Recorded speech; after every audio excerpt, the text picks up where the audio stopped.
சட்டத்தையும் வந்து தூக்கி எரியும் குப்பையில போடுற மாதிரி ராகுல் காந்தி சொல்லியிருக்காரு. இதை எப்படி பாக்குறீங்க இந்த விஷயத்தை? பார்லிமெண்ட்டுக்கு அவர் கொடுக்குற மரியாதை இதுதான் அப்படின்னு தோணும். லோக்சபாலையும் ராஜ்யசபாலையும் பாஸ் ஆன ஒரு சட்டத்தை நான் கிழிச்சு போடுவேன் அப்படின்னு சொன்னா அது கொடுக்குற மரியாதை என்ன, பாராளுமன்ற சிஸ்டம்க்கு அவர் கொடுக்குற மரியாதை என்னன்னு கேள்வி கேட்க. விவசாயிகிட்டேருந்து அடிமாட்டு விலைக்கு வாங்கிக்கிட்டு நான் வச்சுக்கிட்டு இருப்பேன், அதை கண்ட்ரோல் பண்ணாதீங்க நீங்க அப்படின்னா நாங்கள் எஸ்ன்னு சொல்லலை.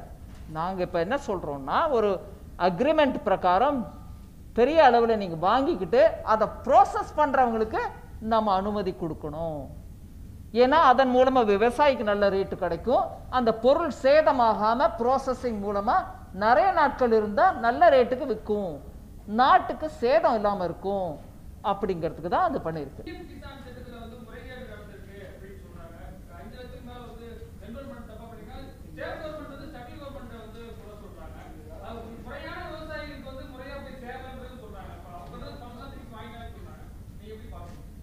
இல்லை அதில் ஏதாவது முறைகேடு நடந்திருந்தால் அதை டெஃபினட்டாக செக் பண்ணணும்.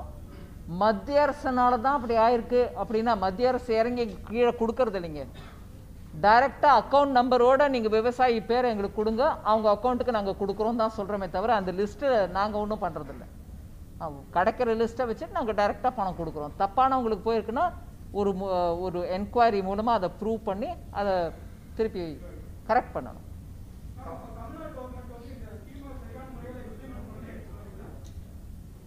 என்னங்க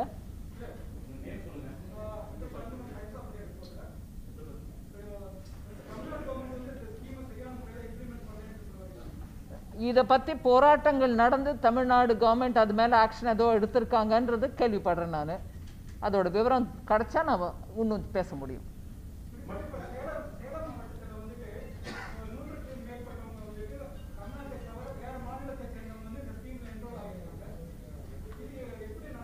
இல்லை அதாங்க என்கொயரி ஆயிடுச்சுன்னா அந்த என்கொயரி ரிப்போர்ட்டை பார்த்த பிறகு நான் காமெண்ட் பண்ண முடியும். இப்போ என்கொயரி நடக்குது, அதில் கரெக்ஷன் நடக்குதுன்றது தான் கேள்விப்படுறேன் நான். அதனால் ரிப்போர்ட் வந்த பிறகு பேசலாம். காங்கிரஸ் ஆட்சி அமைந்தவுடன் இந்த வேளாண் திருத்த சட்டம் 3 சட்டத்தையும் வந்து தூக்கி எரியும் குப்பையில போடுற மாதிரி ராகுல் காந்தி சொல்லியிருக்காரு. இதை எப்படி பாக்குறீங்க இந்த விஷயத்தை? பார்லிமெண்ட்டுக்கு அவர் கொடுக்குற மரியாதை இதுதான் அப்படின்னு தோணுது எனக்கு. பார்லிமெண்ட்ல 2 இடத்துலையும் லோக்சபாலையும் ராஜ்யசபாலையும் பாஸ் ஆன ஒரு சட்டத்தை நான் கிழிச்சு போடுவேன் அப்படின்னு சொன்னா அது கொடுக்குற மரியாதை என்ன, பாராளுமன்ற சிஸ்டம்க்கு அவர் கொடுக்குற மரியாதை என்னன்னு கேள்வி கேட்க.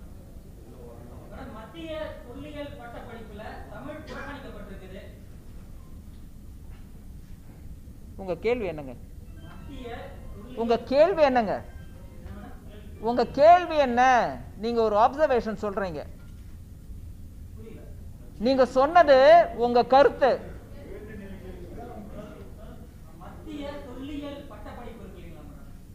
நீங்க சொன்ன லைனையே திருப்பி சொல்லுங்க.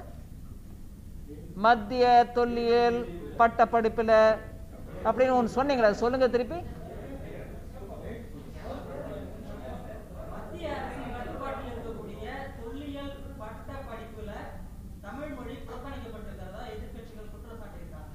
இப்ப கேக்குறீங்க கேள்வி, முதல்ல நீங்க கேள்வி கேட்கல.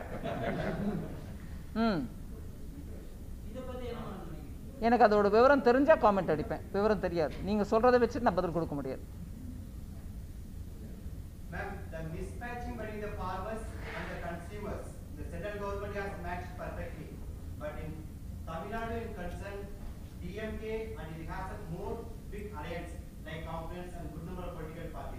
My question is, in Tamil Nadu, the Tamil Nadu government, the ADMK party and few others, the positive, more than the positive energy, the negative energy is going to the farmers.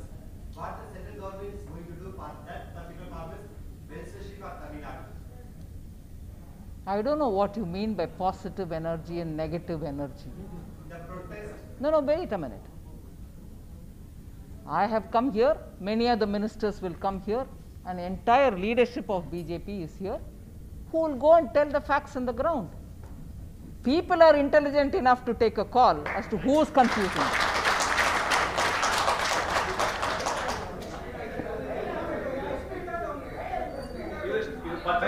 சந்திப்பு. Madam பதில் சொல்லுவாங்க. யார் எந்த expressions காட்ட வேணாம். உங்களுக்கு கேட்டு விவசாய விளைபொருட்களுக்கான விலையை தனியார் நிறுவனம் ஒரு நிமிஷம்பா. இது ப்ரெஸ்ஸுக்கோசம் இது இந்த செஷன் நடக்குது. அதுக்கப்புறம் நான் மீதி பேரோட பேசுவேன். அதனால கன்ஃபியூஷன் இல்லாமல் இருக்கிறதுக்கு நீங்கள் உங்கள் இன்ட்ரடக்ஷன் சொல்லிக்கிட்டு பண்ணீங்கன்னா எஸ் ப்ரெஸ்காரங்க தான் கேட்குறாங்கன்றது டவுட் இல்லாமல் தெரியும். உங்களுக்குமே டவுட் வராது. அதனால் please introduce your self and then say. Can I, whoever is asked, I've answered your question. You were asking, please introduce yourself. Please introduce yourself. அறிமுகப்படுத்திக்கோங்க. விவசாய விளைபொருட்களுக்கான விலையை தனியார் நிறுவனங்கள் நிர்ணயிக்கிற மாதிரி ஒரு பேச்சு இருக்கு. இதனால விவசாயிகள் பாதிப்புள்ளவர்களா இருக்கிறது கூட அதுக்கான போராட்டம் நடந்துருக்கு. இதுக்கு ஒரு விளக்கம் இல்லை, அதுதான் நான் எக்ஸ்பிளைன் பண்ணேங்க. இப்போ இருக்கிற இந்த சட்டத்துக்கு முன்னாடி இருக்கக்கூடிய நிலைமையில கூட விலைங்கிறத யார் நிர்ணயம் பண்ணா? கொள்முதல் பண்ணக்கூடிய கவர்மெண்ட் மூலமா கொள்முதல் பண்ணக்கூடிய பொருட்களுக்கு நெல்லோ கோதுமையோ பருப்போ இதுக்கெல்லாம் கவர்மெண்ட் மூலமா பிரைஸ் ஃபிக்சேஷன் நடந்துச்சு, இப்பவும் நடக்கும். இதை தவிர காய்கறிகள் போல இருக்கக்கூடிய விஷயங்களுக்கு ஒரு சிஸ்டம் ஃபார்முலேஷன் இருக்கும். அது ரூல்ஸில் இப்போ வரும். சட்டம் பாஸ் ஆகிடுச்சு, இப்போ ரூல்ஸு ரெகுலேஷன்ஸ் எல்லாம் இஷ்யூ பண்ணும்போது சொல்லுவாங்க. ஆன் அன் ஆவரேஜ் ஒரு ப்ரிவேலிங் ஆவரேஜ் ரேட்டு 12 மாதத்துக்கு என்னவா இருந்திருக்கு அப்படிங்கிறத அந்த கணக்கு எடுத்துக்கிட்டு ஆவரேஜ் ஃபிக்ஸ் பண்ணுவாங்க. இல்லையா லாஸ்ட் 5 வருஷத்துக்கு எப்படி இருந்திருக்கு அதை எடுத்துக்குவாங்க. ஸோ அதுக்கெல்லாம் ஃபார்முலேஷன் ரூல்ஸ் ஃபார்ம் பண்ணும்போது எல்லா மாவட்ட லெவலுக்கு அதிகாரிகளுக்கு போய் சேரும். அதை வச்சுட்டு தான் ஃபிக்ஸ் பண்ணுவாங்களே தவிர யாரோ ஒரு பெரிய ஆள் வந்து இந்தாயா உங்ககிட்ட நீங்கள் என்ன கொடுத்தாலும் ₹1 தான் நான் எடுத்துப்பேன் அப்படின்னு சொன்னால் அது செல்லுபடி ஆகும். மேடம் ஹுசைன் ஜெயாடிஜி தொடர்ச்சியா வந்து இந்திய நாட்டில் வந்து பாலியல் வன்கொடுமை வந்து அதிகரித்து வருது. இப்போ அத்ராஸ் நிலை அந்த தொடர்ச்சியா வந்து ப்ராப்ளம் அந்த நாடு முழுவதும் போராட்டங்கள் வெடித்து வருகிறது. எப்படி பாக்குறீங்க மேடம்? ஒரு தடவை நம்ம விவசாயம் பற்றி பேசி முடிச்சிட்ட பிறகு உங்க கேள்விக்கு வராங்க.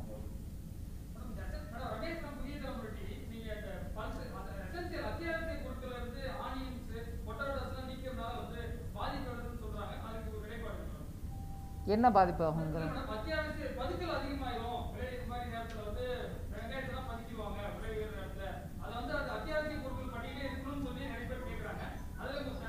நான் உங்களுக்கு பேச்சுக்கு ஒரு கேள்வி கேட்குறேன். நீங்கள் கேட்டது கேள்வி, அதுக்கு நான் பதில் கொடுக்கணும். பதிலையும் கேள்வியை கேட்குறேன். இந்த சட்டம் இப்போ வரைக்கும் இந்த திருத்தம் இல்லாமல் இருந்துச்சு. எவ்வளவு தரம் பதுக்கல்ல மத்திய மாநில அரசுகள் பேசிக்கிட்டு, ஏன்னா பதுக்கலை கண்ட்ரோல் பண்ணுறதுக்கான பவர் ஸ்டேட் கவர்மெண்ட் இருக்கே தவிர சென்ட்ரலில் இல்லை. ஸோ பதுக்கல்னால விலைவாசி ஜாஸ்தி ஆயிடுச்சு அப்படிங்கும்போது ஸ்டேட் கவர்மெண்ட்டை நானே இருந்திருக்கேன் அந்த குரூப் ஆஃப் மினிஸ்டர்ஸில். தயவு பண்ணி பதுக்கலை கண்ட்ரோல் பண்ணுங்க, யார் பதுக்க வைக்கிறாங்க பாருங்கன்னு கேட்குறோம். இப்போ நம்ம பண்ணியிருக்கிறது ஏன் பண்ணியிருக்கிறோம்? அந்த பதுக்கலுக்கு சப்போர்ட்டா இல்லை. இந்த பேச்சில் விவசாயிகிட்டேருந்து அடிமாட்டு விலைக்கு வாங்கிக்கிட்டு நான் வச்சுக்கிட்டு இருப்பேன், அதை கண்ட்ரோல் பண்ணாதீங்க நீங்கள் அப்படின்னா நாங்கள் எஸ்ன்னு சொல்லலை. நாங்கள் இப்போ என்ன சொல்கிறோம்னா, ஒரு அக்ரிமெண்ட் பிரகாரம் பெரிய அளவில் நீங்கள் வாங்கிக்கிட்டு அதை ப்ராசஸ் பண்ணுறவங்களுக்கு நம்ம அனுமதி கொடுக்கணும். ஏன்னா அதன் மூலமாக விவசாயிக்கு நல்ல ரேட்டு கிடைக்கும். அந்த பொருள் சேதமாகாமல் ப்ராசஸிங் மூலமாக நிறைய நாட்கள் இருந்தால் நல்ல ரேட்டுக்கு விற்கும், நாட்டுக்கு சேதம் இல்லாமல் இருக்கும். அப்படிங்கிறதுக்கு தான் அது பண்ணியிருக்கு. யாரோ பதுக்கல் பண்ணுறவங்களுக்கு சப்போர்ட்டாக நாங்கள் இந்த திருத்தத்தை பண்ணலை.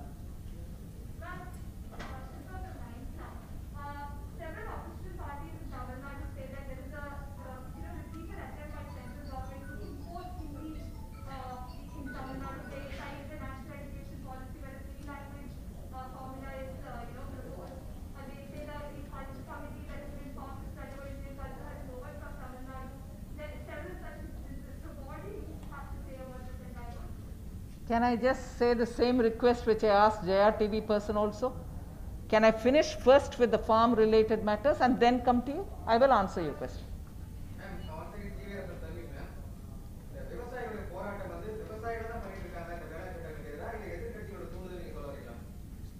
நீங்கள் கேட்குறது என்னங்க? நீங்கள் பார்க்குற இடத்துலலாம் நீங்கள் கிரவுண்டில் எல்லா இடத்துக்கும் போயிட்டுருக்கீங்க. விவசாயிகள் தான் பண்ணுறாங்களா? போய் பஞ்சாபில் பார்த்தீங்களா? யூபியில் பார்த்தீங்களா? அதனால் நான் சொல்கிறது என்னென்னா,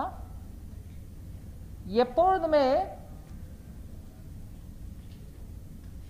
ஒரு சட்ட திருத்தம் மூலமாக எங்களுக்கு நெகட்டிவ் பாதிப்பு இருக்கும், நாங்கள் கஷ்டப்படுவோம் அப்படின்னு சொல்கிற வர்க்கம் டெஃபினட்டாக ப்ரொடெஸ்ட் பண்ணுவாங்க. தப்பு ஒன்றும் இல்லை.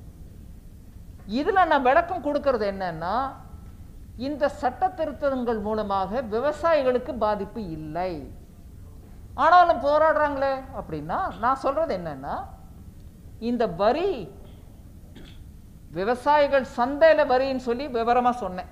3% ஒருத்தருக்கு போகுது, 3% இன்னொருத்தருக்கு போகுது, 2.5% இன்னொருத்தர். அது நாங்கள் தடுக்கலை, அதை இன்றைக்கும் நடந்துட்டு தான் இருக்குது. இப்போது நான் உங்களுக்கு சொன்னேன், அந்த சந்தைக்குள்ளே போய் விற்றீங்கன்னா அந்த வரியெல்லாம் இருக்குது. ஆனால் நீங்கள் வேற ஒரு மாநிலத்திலேருந்து விற்றீங்கன்னா அந்த வரி இல்லை அப்படின்ட்டு. ஒருவேளை எங்களுக்கு 100 பேர் வந்து வித்துட்டு இருந்தாங்க எங்கள் சந்தையில், இப்போ இந்த திருத்தங்கள் மூலமாக வேற மாநிலத்துக்கு விற்க போயிட்டாங்கன்னா 100 பேர் வந்துட்டு இருந்த இடத்துல 50 பேர் தான் வருவாங்க, எங்கள் தொழில் என்ன ஆகும் அப்படின்னு இந்த வரி மூலமாக ஆதாயம் அடையிறவங்க போராட்டம் பண்ணுறாங்களோ என்னவோ, தப்பில்லை, பண்ணலாம். ஆனால் நம்ம எண்ணம் என்ன? விவசாயிகளுக்கு நலன் பண்ணணும்னு. நான் அதை பண்ணாமல் அவங்களுக்கு நலன் பண்ண போனோம்னா விவசாயிகளோட பேரை சொல்லிட்டு, ஐயா மோடி நீ யாருக்கு நலன் பண்ற அப்படின்னு நம்மளே கேட்போம் அந்த கேள்வி. அதனால இதுலேருந்தே புரிஞ்சுக்கங்க, இது விவசாயி நலன் கோரி நம்ம பண்றதுனால சில பேருக்கு அவங்களுடைய வருமானம், அது தப்பு இல்லை, அது நியாயமான தொழில் தான், பண்ணலாம். நடுவராக இருந்துட்டு சம்பாதிச்சுட்டு இருந்தவங்களுக்கு இன்னைக்கு ஒருவேளை அவங்க பிஸ்னஸ் கம்மி ஆயிடுமோ குறைஞ்சிருமோன்ற கவலை இருக்கலாம்.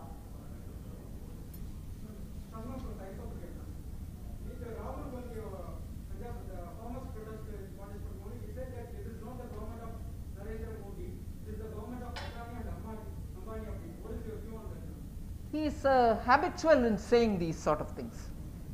If he remembers, I don't want to take the name, but you'll understand. Between the two names that he said, one of them was invited by the Congress government in Kerala, invited by the Congress government in Kerala, then Congress, not now. Now, of course, it's a left democratic front, to build a seaport. Was it Virinjam? Who invited who? Congress invited. Between the two leaders and the business leaders that you named, one of them invited. He should actually call his own party, so and so and so and so's party. I don't know if he's being advised all right. His own party invites a leader to build a port, but Prime Minister who's working for the farmers is so and so's party. He can say anything. Nothing of what he says is able to prove. That shows what level of responsibility with which he is saying it.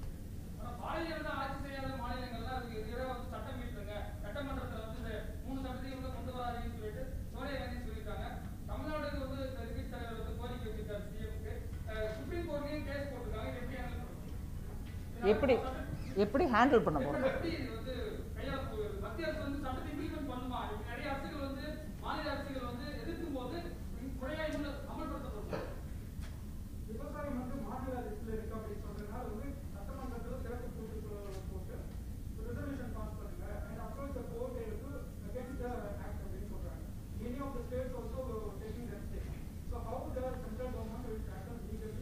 There are two things in this. I've explained it here. I'm saying it for your benefit again.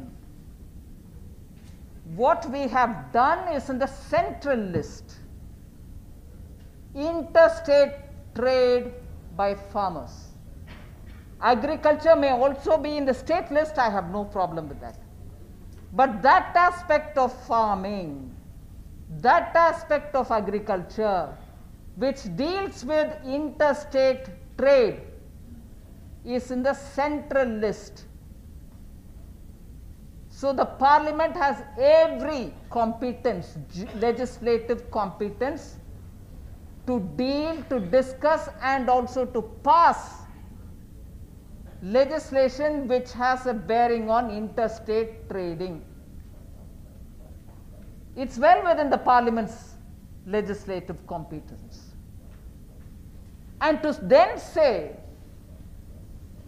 I will pass resolution in states to bypass this law, again just shows how much of respect the Congress party's president has for the Indian parliamentary system. It's really disappointing that the president of a Congress party, which has been in power for a very long time in this country, can speak to undermine the parliamentary process. That's exactly what is happening here.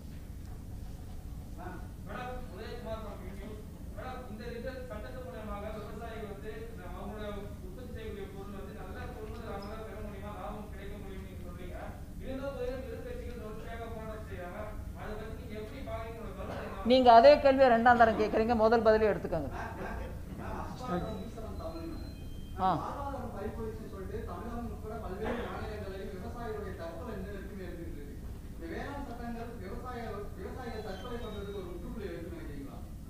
டெஃபினட்டா நினைக்கிறேன், முற்றுப்புள்ளி வைக்கும் தான் நினைக்கிறேன்.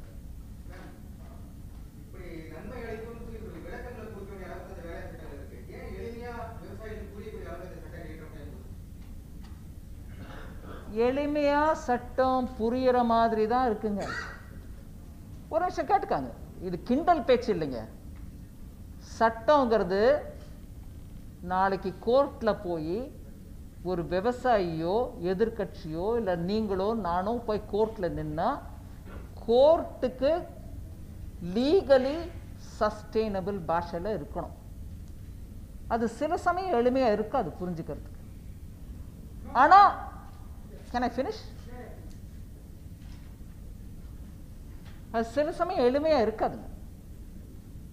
அது எளிமையா இருக்கணும்னா கோர்ட்ல போனா நிற்காது. என்னங்க சட்டம் போட்டீங்க, பாஷையே சரியா இல்லாதல, நீங்க சொல்ல வர்றது நல்லா தான் இருக்கே தவிர இது இப்படி எழுதக்கூடாதுன்னு வாங்க. அதனால சட்டங்கள் சில சமயம் லீகல் பாஷையில் எழுதப்படும் போது சிம்பிளா இருக்காது. அதனால தான் விளக்கங்கள் கொடுக்க வேண்டியிருக்கும். அதனால தான் ரூல்ஸ்ன்னு போடுறாங்க. அந்த ரூல்ஸில் இன்னும் கொஞ்சம் சிம்பிளிஃபை பண்ணி சொல்லுவாங்க. அதுக்கப்புறம் கூட விளக்கம் போடணும்னா ஃப்ரீக்வெண்ட்லி ஆஸ்ட் கொஸ்டின்ஸ் FAQன்னு போடுறாங்க. எல்லா விதமான கேள்விகளுக்கும் பதில் கிடைக்கும் அதன் மூலமா அப்படின்னு. அதனால நீங்க கேட்கறது நியாயம்தான். ஆனால் எளிமைப்படுத்த சட்டத்தில் சில சமயம் நுணுக்கங்களை எடுத்து பேசும்போது இது சரியா இல்லைன்ட்டாங்கன்னா நம்ம ஆப்ஜெக்டிவ், நம்மளோட குறிக்கோள் வேஸ்ட் ஆகிடும். அதனால பாஷை கொஞ்சம் டைட்டாக இருக்கும். அதான் இப்படிதான்.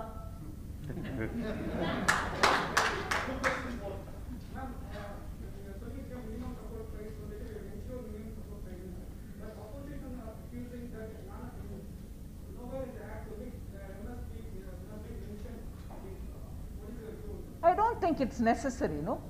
I'm telling you that MSP was given earlier, MSP is being given today, and MSP is being given later, will be given later also. Hey, I'm a bit slow, yeah, you're too fast. பொறுமையா கேட்கறதுனா நான் பதில் சொல்றேன். நீங்க நடுவுல நிறுத்த பார்த்தீங்கன்னா நான் நின்னுக்கிறேன். Your wish.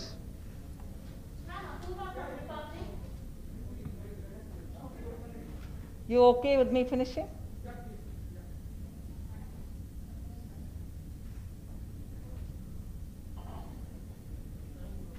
MSP சட்டத்தில் தான் இருந்திருக்கணும் அப்படின்னா இப்போ இருக்கணும்னு சொல்றாங்கல்ல, நீங்களும் கேட்குறீங்கல்ல. அவங்க காலத்தில் 2019 சொல்லலாம், தேர்தல் அறிக்கையில் APMCயை டிஸ்பேண்ட் பண்ணிடுவோம், farmers can sell in all regions அப்படின்னு போட்டவங்க ஏன் MSPயை லாவில் கொண்டு வருவோம் அப்படின்னு ஏன் சொல்ல?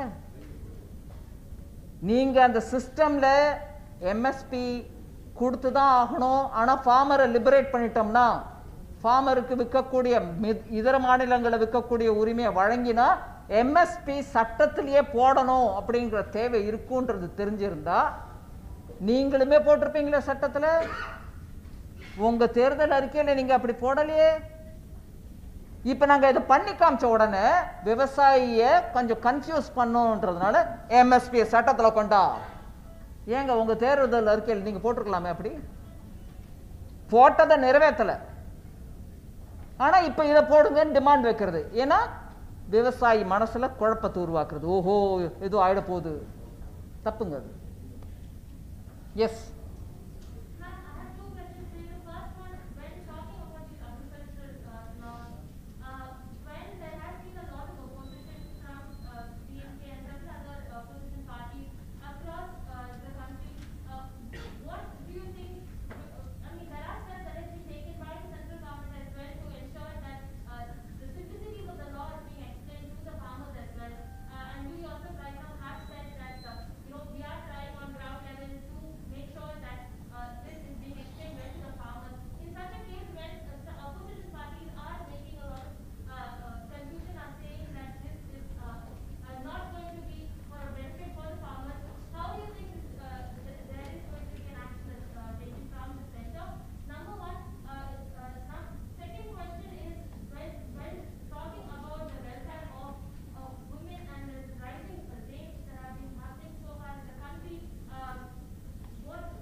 On the farmers,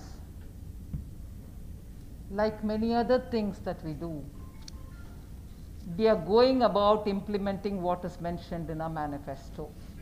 அதனால தான் நான் முதலே சொன்னேன். I mean, we said it earlier. What is part of my manifesto, we implement. And we go ahead with it. The opposition knew that it is part of my manifesto. The opposition, in fact, put it in their own manifesto. So what are they protesting about now? I'm not doing something which I didn't say earlier. I've said it in my manifesto, and I've been voted into power for that, together with many other things that I've said in my manifesto. One after the other, we are implementing them. What's wrong in that?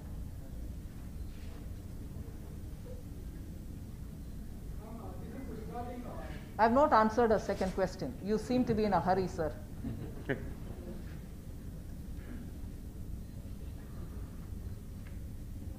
First thing about treatment of women, I honestly believe that this country needs to seriously look into many issues related to the safety and security of women. And I also equally believe that women-related issues should never be politicized.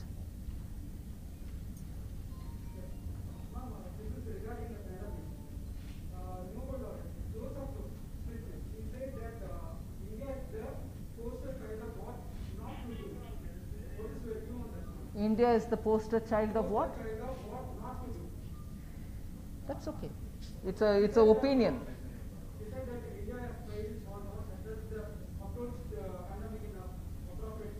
It's an opinion. I don't need to react on it. Ma'am, the question regarding language is Yes, what did you ask? ma'am, the opposition parties in Tamil Nadu, they say that recently central government is trying to impose Hindi on people of Tamil Nadu.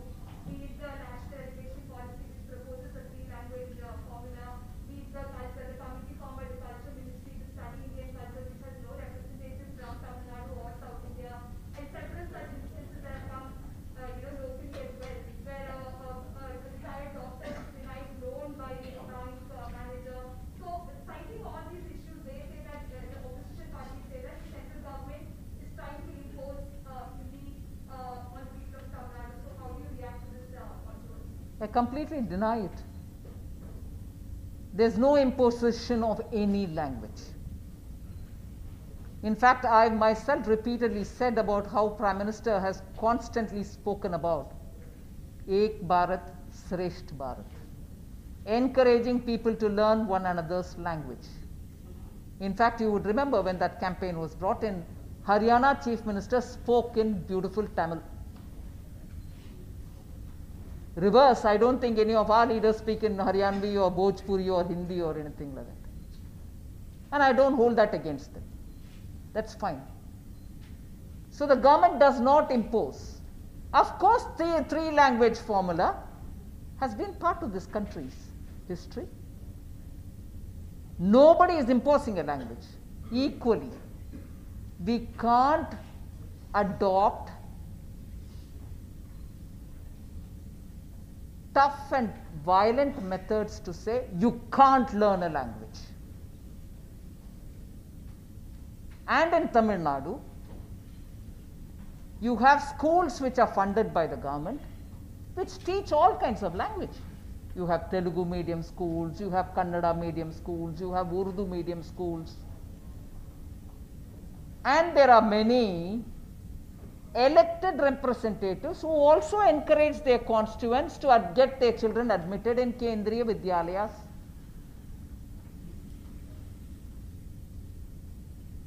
So no imposition of a language. Equally, no force on you can't learn this language can be encouraged either. So I would want this debate in Tamil Nadu to speak about that. No imposition, but if I have a third language option, I learn what I want to learn. But to be told, no, you can't learn, that which can't be named here. I'm sorry, that doesn't work. Corona பரவல் வந்து தொடர்ச்சியா வந்து அதிகரிச்சுட்டு வருது. ஊரடங்கு நம்ம தளர்த்திட்டோம், lockdown முடிஞ்சு மறுபடியும் increase ஆகிட்டே தான் இருக்கு நாடு முழுவதும். இது கட்டுப்படுவதற்கு என்ன வழி இருக்கு? அது மட்டும் இல்லாம அமெரிக்க அதிபர் வந்து இந்தியா வந்து சரியான புள்ளிவிவரம், இறப்பு தொடர்பான சரியான புள்ளிவிவரம் கொடுக்கலன்னு அமெரிக்க அதிபர் சொல்லியிருக்காரு. எப்படி பாக்குறீங்க? அதுக்கு வெளியுறவுத்துறை அமைச்சர் எம்இஏ காமெண்ட் பண்ணுவாருங்க. வெளிநாட்டு அதிபர்கள் பேசினதை பற்றி நான் பேசக்கூடாது, எம்இஏ ஆன்சர் பண்ணுவாங்க. I can't answer. Thank you.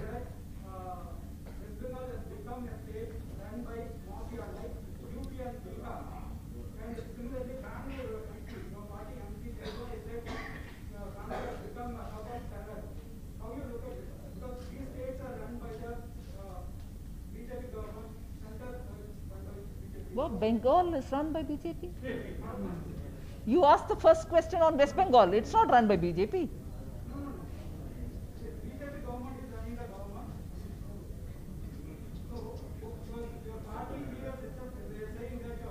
You first started saying something about West Bengal. West Bengal is a BJP government dealing at TMC.